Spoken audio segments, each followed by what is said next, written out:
Welcome to the Amtech FastTest Help videos. In this video we'll look at certificate printing. In the bottom left hand corner we'll see the three print options: print, create PDF and create email. Selecting any of these brings up the same window. I'm going to select print, and here we have the print window.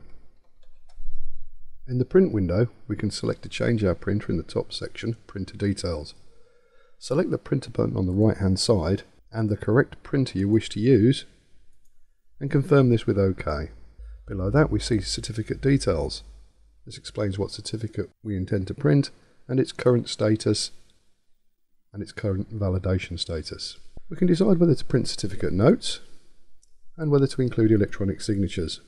We can also decide if we're going to use a print range or print all of the pages. This section is probably the most important. Here we decide whether to master the copy or print it as a draft. By selecting with a single left click the master copy option, you're telling the software that when this certificate prints, it will be the master copy that you are now prepared to hand to your client. Once mastered, a certificate cannot be edited. For that reason, we have the retain draft copy option. When selected, this will produce a duplicate of the original certificate, still in draft format. So that being said, when you master a certificate and retain a draft, you will then have two certificates, one in mastered format and another identical copy in draft format. This is useful if the original certificate is returned because of an error. You can then use the draft retained copy to make an alteration and reissue the certificate. In the certificate number section, you can confirm that the certificate number is the one you intend to print on the certificate. You can also select to have leading zeros. This just rounds up the certificate number to 9 digits.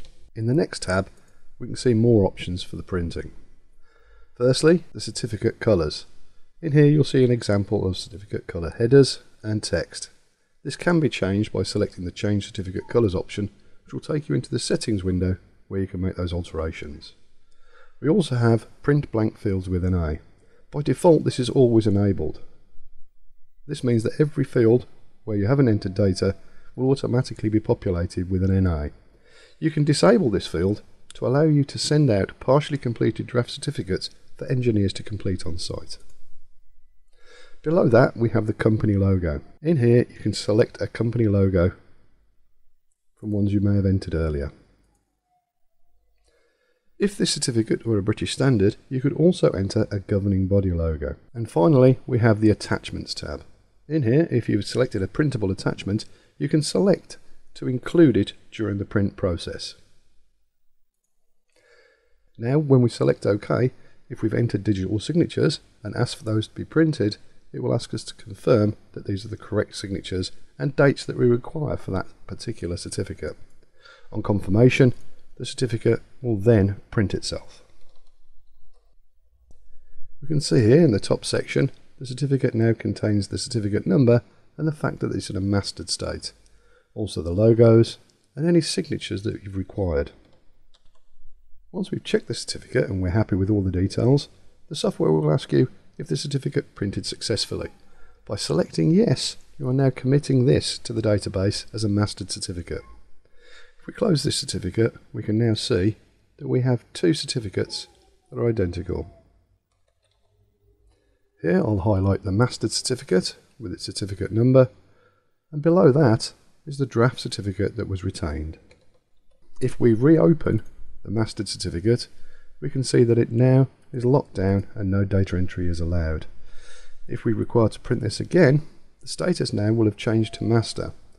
The status will cycle from draft to master to duplicate to copy 3, copy 4, etc. As this was a previously mastered certificate, all of the information selected originally has to be retained and is therefore greyed out and non-editable. Selecting the Create PDF brings up an identical window. The original print button should be pointed at your real-world printer. The Create PDF should use the Amtech PDF Writer option. Selecting the Create Email again brings up the same window, but this time, once the certificate is printed, we'll generate an email.